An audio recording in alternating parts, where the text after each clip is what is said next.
All right, so you know how you've all been sending us down some pretty interesting rabbit holes lately? Mm-hmm. Well, this time we're going deep on a conversation with a true data veteran. We're talking about Ira Whiteside from a YouTube interview on the Ira Whiteside Information Sherpa channel. Yeah, that's a good one. Yeah. You know what we're going to try to really get at today? Hmm. This idea he talks about called the information value chain. Okay. We're going to try to understand it and why it's so important if you really want to get your data situation figured out. And when we say veteran, we really mean it. Oh, yeah. This guy, Ira Whiteside, he says he's been working with data for 45 years. Wow. He actually even jokes that it's Methuselah-like. And you know what? Yeah. In tech, it kind of is. It really is. What's really interesting to me, though, is how much he focuses on data governance, Right.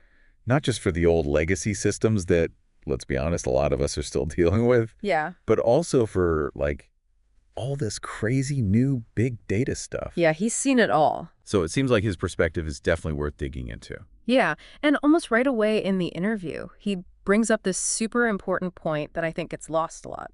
Oh, that's The difference between data and actual information. okay. He's really clear that data is just the raw material. It's like the ingredients. Right. But businesses don't actually run on that raw data, right? Mm. They need information, I mean, data that's been processed, put into context, and turned into something useful for decision making. Okay.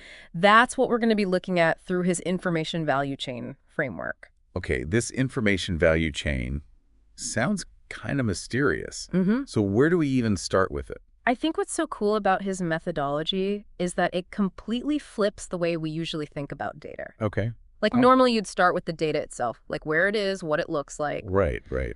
But he starts with the business stuff first, Oh, interesting. like the key metrics and the really important questions the business needs to answer. So he starts with the outcomes you want. Exactly.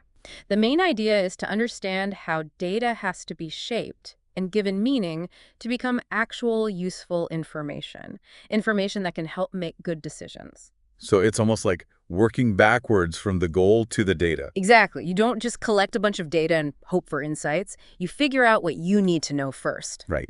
So be intentional. Yeah, exactly. And what Ira Whiteside really stresses is that this basic principle works no matter what technology you're using. Oh, so it applies to everything. Yeah, whether you've got super old systems or the newest big data technology. Okay. The way businesses use data always comes back to these key business metrics and the questions they need answered.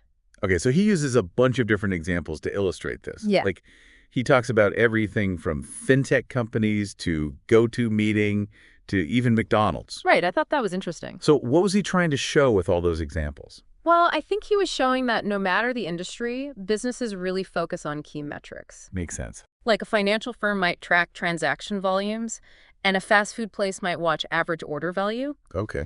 These numbers are what the leaders pay the most attention to. Gotcha.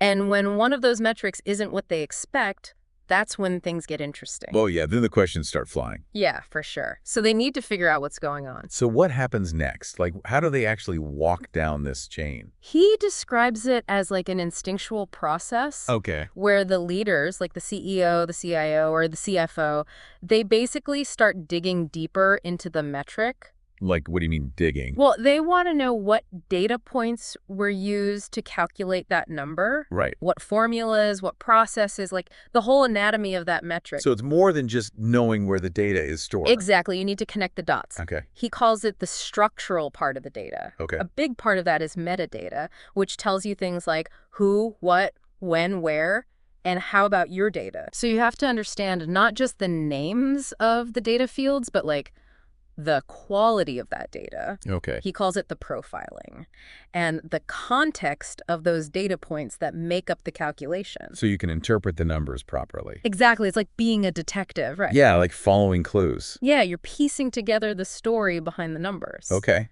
But Ira Whiteside points out that a lot of companies, they struggle to get this kind of understanding. Like, why is that?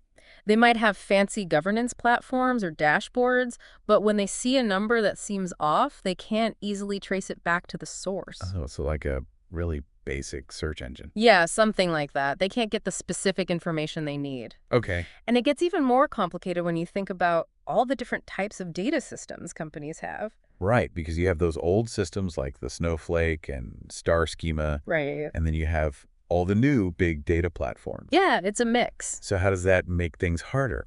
Well, you have to make sure you're getting the same answers from all those different systems. Okay. Like, the way data is organized and processed in a traditional data warehouse is totally different from a big data lake. Right. So getting the same answer for the same metric from both, that's tough. So you need a good understanding of both the data structure and how the business interprets that data. Absolutely. And this all points to why you need a strong foundation of understanding before you do anything else. Which connects to his point about why rushing into data visualization and cloud migration can be a problem. Ilma's got a good point there.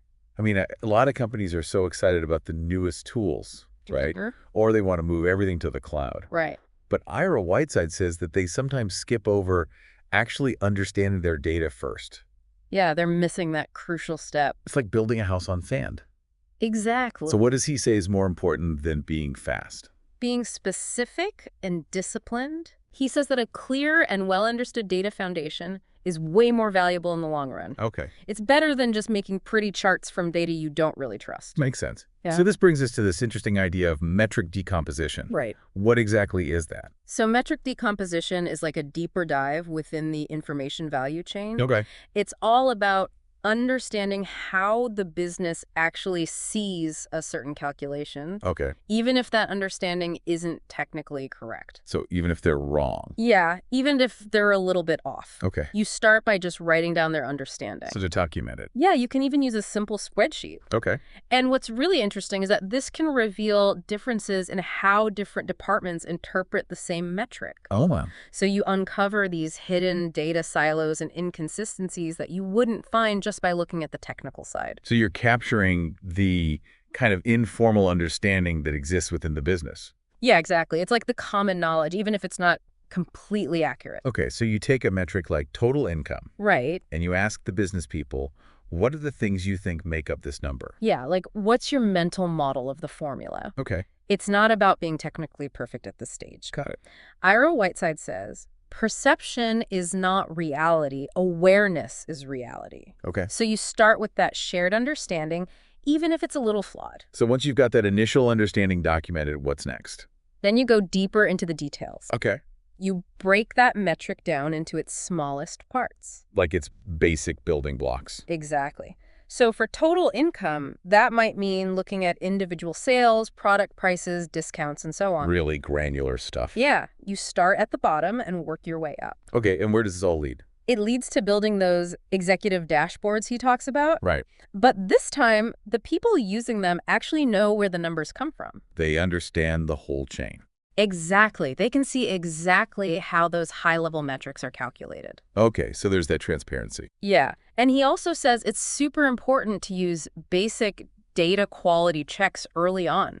Even before you buy fancy tools. Right. Why is that so crucial? Well, by doing these simple checks at the beginning, you can get a much better understanding of the data from a business perspective. Okay. You can find data quality issues that might be messing up your metrics, Right. and you build trust in the numbers you're seeing. That makes sense. He even tells a story about a company that spent tons of money on a really cool dashboard. Oh, no. But then they found out the data behind it was all wrong. Oh, so they were making bad decisions based on bad data. Yeah, exactly. Which is why he says, you get what you inspect as a business, not what you expect. Yeah, that's a great quote. It really sums it up. You have to actively look at your data, understand where it comes from, and make sure it's good. If you want to make good decisions. Absolutely. So for people who want to learn more about Ira Whiteside and his ideas, how can they reach him? He's pretty active on LinkedIn. Okay. His name there is Ira Warren Whiteside. Okay. And he has a website, irawhiteside.com. Okay. He shares more about his methods and his thoughts there. Okay. And you said something about Michael Belcher? Yeah, he talks about how he uses some of Michael Belcher's ideas. Oh, interesting. He does mention that there's some personal family stuff on the website too, though. Okay, good to know. So yeah, if you're interested in learning more after this, check out his LinkedIn and website. Awesome. So to wrap things up, it seems like the information value chain that Ira Whiteside talks about is really important for turning raw data into useful information. Yeah, it's a framework for making data meaningful. And it's all about understanding why your metrics matter and how they're calculated. Right. It's about moving from just having data to really understanding it. It's not just about the what. It's about the why and the how. Exactly. That makes a lot of sense. So now I've got a question for you to think about. Okay. Think about the most important metric in your work or in an organization you know well. How well do they understand its information value chain? Okay. What questions pop into your head when you try to trace its origins and figure out how it's calculated? That's something I'm definitely going to think about. Yeah, maybe that's your next deep dive. All right, that's all the time we have for today. Thanks for listening. Make sure to subscribe and check out the show notes for links to all the resources we talked about. And keep sending us your interesting rabbit holes to explore. We'll see you next time. Bye!